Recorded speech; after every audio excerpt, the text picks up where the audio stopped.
Buddha gives a very beautiful teaching to a husband and wife. This is, I think, is a very special teaching because there aren't many teachings where Buddha gives uh, a wonderful teaching to a couple who are so loving, and their wish is that not only in this life but also in future lives they would like to see each other and live together. So that is the teaching which we are going to see today, and let's get into the teaching itself. So at one time, Buddha is living in a deer park, and in the morning he wakes up and he goes to this householder's house. And this householder, the family man's name is Nakulapitā.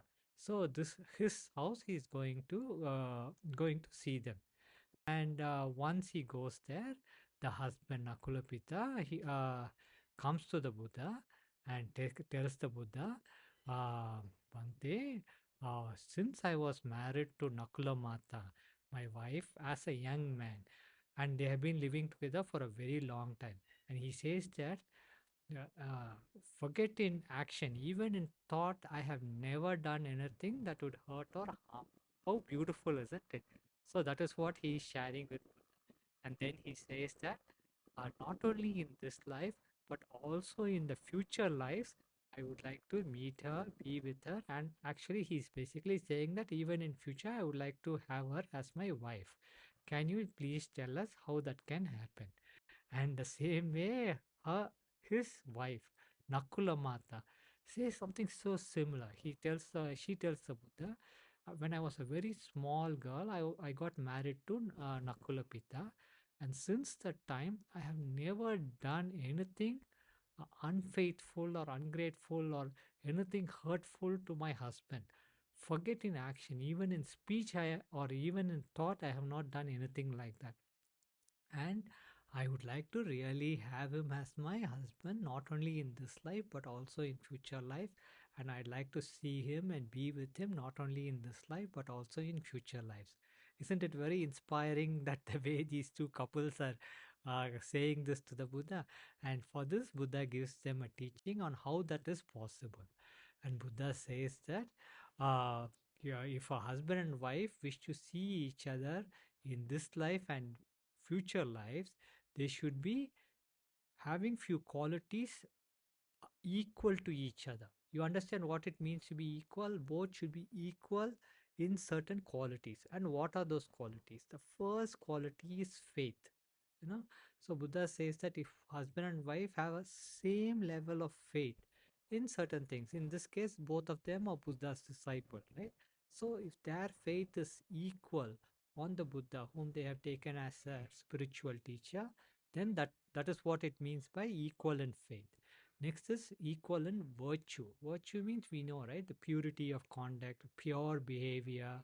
So, like pure-hearted person, we say, isn't it? That's virtue, isn't it? And both of them are equal in virtue. That is the second quality. Next is generosity. Generosity, we know, right? I mean, like you might go and give voluntary work, you might give donations, you might help people. But here, Buddha says that both husband and wife should be equal, because we see sometimes, right? One person will be very actively doing voluntary work, but other person may not be interested at all. So then it is not equal. But here, Buddha says both should be equal. Next is in terms of wisdom. Wisdom means in this case what? Because both of them are Buddha's disciples and they are practicing like things like meditation, virtue, being a good person, wholesome person.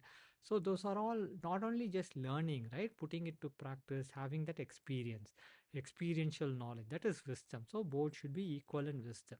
So he says that if they match in these, then they will not only see each other in this life, but they will also see each other in future lives. In this case, as husband and wife, they not only will be living in this life, but also in future life. That's what Buddha says. And next, Buddha gives a very beautiful verse. So now let's look at the verse itself. Let me read it one after the other. He says that Buddha says both are faithful and generous. Okay, disciplined, living by the Dhamma. Okay. Next he says, as husband and wife, they speak kindly to each other. How important, isn't it? It is husband and wife speaking kindly to each other. many blessings come to them. Okay, when they have all these things, both are faithful and generous, disciplined, and living by the Dhamma. What is living by the Dhamma? Dhamma is basically Buddha's teaching, right? To be kind, to be generous, to be moral. All these are Dhamma, isn't it? And also practice of meditation for Nibbana. All these are Dhamma basically. And as husband and wife, they speak kindly to one another. Many blessings come to them, Buddha says. And they live with happiness. Of course, isn't it? Any couple who lives like that are going to live in happiness. And this is something beautiful, He says that their enemies are saddened when both of them share the same virtue. That means that people who do not like them, even they are so saddened to see that hey, this husband and wife are same in virtue. Virtue means again like good moral people, when they are so equal in that, even their husband, their enemies are saddened. Having followed the Dhamma in this life, equal in virtue and practice, they rejoice in the world of the gods after death. That basically means that they it basically means that uh, after they go to heaven, they delight in all the sensual pleasures. So Buddha basically says that such a couple are definitely destined to heaven because they have all these wonderful qualities, not only in themselves, but as husband and wife together, they have such wonderful qualities, right? Of course, when such a person, where will they go? They would only go to a heaven realm, isn't it? That's why Buddha says that they will go to heaven and they would actually rejoice in heaven, Buddha says. So let's just summarize and see what Buddha basically says here.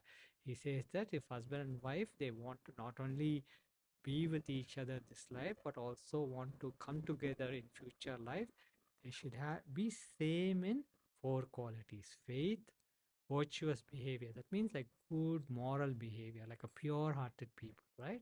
And also same in generosity, okay, and same in wisdom. So if they are equal in all these four qualities, they would not only see each other live together in this life and also in future lives to come. I thought this is something very inspiring, especially for couples, husband and wife, who would like to not only enjoy a wonderful life together this time, but also after death, they would like to join together as husband and wife. So happy to share Buddha's teaching with you.